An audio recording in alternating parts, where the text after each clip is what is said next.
about the rugby. So we want to play against top quality international opposition and prepare ourselves for that ultimate challenge of taking on the world champions in their own backyard.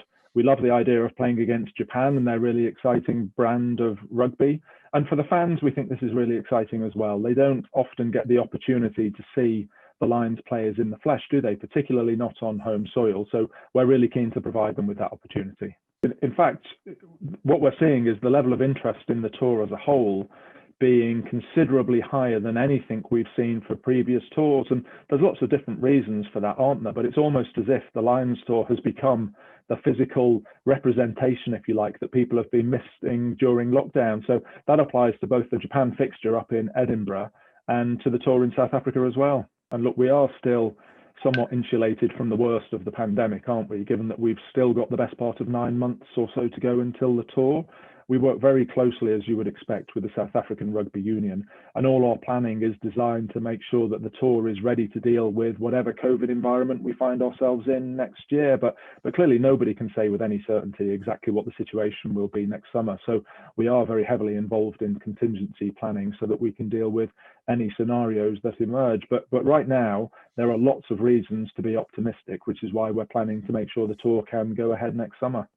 The fans make a real difference. I mean, one thing we've all noticed since elite sport returned a few months ago is just how important the fans are to the whole event. And you might say that that's amplified in a Lions context, isn't it? Because that sea of red is all important, as are the Springbok fans, and they bring an awful lot to the table. So clearly the event is reliant upon those fans being in the venues.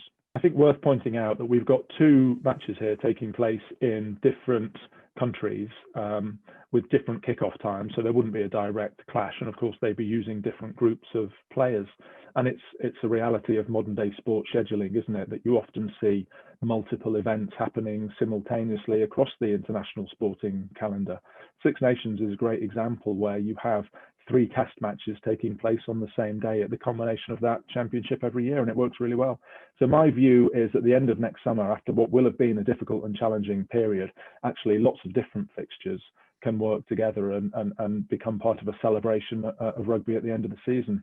I would look at the situation in South Africa, of course, which is very different to the one that we're seeing here in the UK. And whilst at the moment in the UK, we're seeing infections increase and we're seeing restrictions tighten as a consequence, over in South Africa right now, the reverse is true, isn't it? Where the infection rate is going down and so restrictions are being loosened at the same time. In fact, there is some suggestion that the infection curve has plateaued over in South Africa.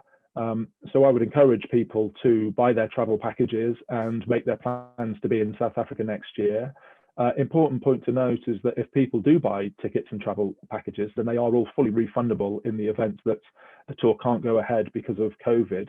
But given there are multiple reasons to be optimistic just now, I would encourage fans to make their plans, and hopefully we'll see them in South Africa next year.